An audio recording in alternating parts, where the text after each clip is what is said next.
have said what happened in Minneapolis to George Floyd and everything that's happening there and around the country is a crucial test of your profession. You've said that. It's a crucial test of our profession in terms of law enforcement. I need to ask you this because some of the latest news is that President Trump, as we know, has had a conference call with governors. And some of that audio has come out and we're using it. And in it, he says to governors, he says, you're weak. He says, many of you should be, not showing this weakness. We're laughing stocks. You need to dominate. You need to dominate. I want to ask you not to, if you don't want to, comment on the President of the United States.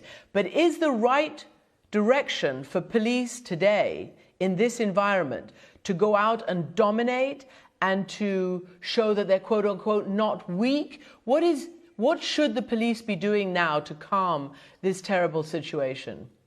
Let me just say this to the President of the United States on behalf of the police chiefs in this country.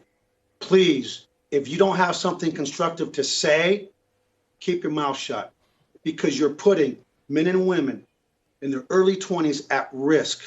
It's not about dominating. It's about winning hearts and minds. And let's be clear. We do not want people to confuse kindness with weakness, but we don't want ignorance to ruin what we've got here in Houston. And speaking for my colleagues across the country, where their officers are being injured, community members are being injured. If you don't have something to say, like Forrest Gump, then don't say it, because that's the basic tenets of leadership, and we need leadership now more than ever. And it hurts me to no end, because whether we vote for someone, we don't vote for someone, it's still our president. But it's time to be presidential and not try to be like you're on The Apprentice. This is not Hollywood. This is real life, and real lives are at risk. And I ask the American people to please join with the police, stand together. Let's shift this to where it needs to be, to the voting booth. Pay attention to the hearts and of the people that we elect. And the reason this stuff happens is because too many people right now in this country that are throwing bricks and damaging property never bother to vote. So you have a choice. Lift up your voice, be heard in the voting booth, and continue to march peacefully.